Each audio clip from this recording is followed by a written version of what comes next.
A significant confrontation is unfolding. It pits the former President Donald Trump against one of America's most venerable institutions, Harvard University. This is not merely a skirmish over policy, it represents a deeper ideological battle. The core of this conflict touches upon the control of academic spaces within the United States. The implications of this struggle extend far beyond the ivy-covered walls of Cambridge, Massachusetts.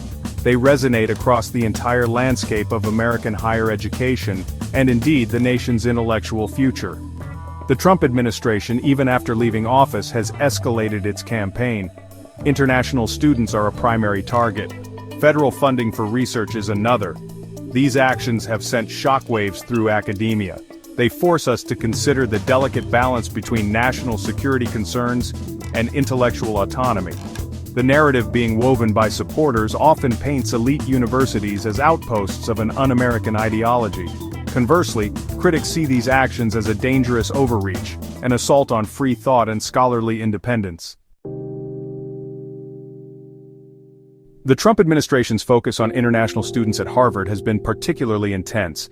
A directive aimed at barring Harvard from enrolling new international students caused immediate alarm. Harvard challenged this decision in court, leading to a temporary reprieve. International students, who constitute nearly 31% of Harvard's student population, face an unsettling future. Beyond the enrollment ban, the administration has demanded detailed information about Harvard's current international student body. Critics point out that much of this information is already accessible to the federal government. The administration's rhetoric often frames foreign students as potential security risks. This language reflects a deeper suspicion of global engagement in higher education. The financial pressure on Harvard has been relentless. President Trump has threatened to redirect substantial federal funds away from Harvard. The administration is reportedly preparing to terminate over $200 million in active research contracts. Since mid-April, billions of dollars in federal research grants designated for Harvard have been frozen.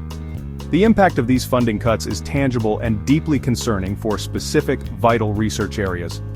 Projects focused on cancer treatment, diabetes, and infectious diseases are now at risk. President Trump announced that the IRS was going to be taking away Harvard's tax-exempt status. This creates an atmosphere of instability and political pressure. Section 4, Academic Freedom and Political Agendas, a Clash of Ideals. The Trump administration offers several justifications for its aggressive stance against Harvard. A primary claim revolves around national security. Alongside this, there is a strong ideological critique. Elite universities like Harvard are frequently characterized as being out of step with American values. Another significant accusation leveled by the White House is that Harvard's campus environment is rife with anti-Semitism. Critics of the administration's actions argue that the targeting of Harvard is part of a broader strategy. This alleged agenda aims to exert greater political control over academic institutions. The tension between political control and intellectual freedom lies at the heart of this conflict. Universities have historically been spaces for open inquiry and critical thinking. The idea that Harvard is being made an example of is particularly chilling for the wider academic community. Section 5. The Human Element, Scholars, Workers, and the Specter of Brain Drain. The confrontation between the Trump administration and Harvard has profound human consequences. Nearly 4,000 international graduate workers at Harvard face a particularly dire threat. If the federal ban on international students is reinstated, these individuals could face mass deportation. The hostile climate is contributing to a phenomenon known as academic brain drain. Scholars are reconsidering their future in the United States. Growing numbers are leaving for positions in countries perceived as more welcoming and stable. This exodus of talent poses a significant long-term threat to America's global leadership in innovation.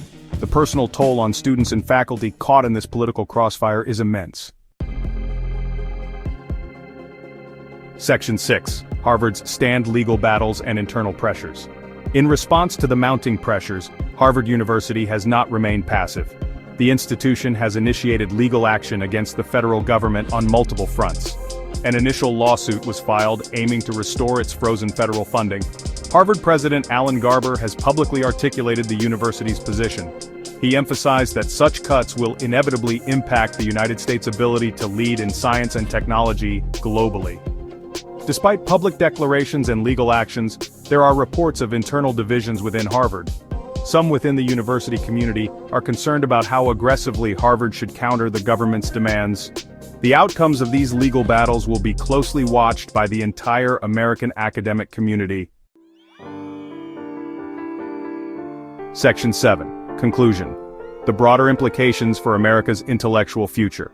The conflict between the Trump administration and Harvard University is far more than a localized dispute. It is a crucible, testing the resilience of academic freedom and the autonomy of intellectual institutions in contemporary America. The aggressive tactics employed signal a willingness to use the levers of government to exert ideological influence over higher education. Critics argue this agenda aims to reshape American academia into a more politically compliant form. The potential for long-term ramifications is significant. An academic brain drain could diminish America's standing as a global leader in research and higher education. The Trump-Harvard feud compels us to consider the deeper values at play, reaffirming the principles that have made American universities engines of discovery and beacons of free thought.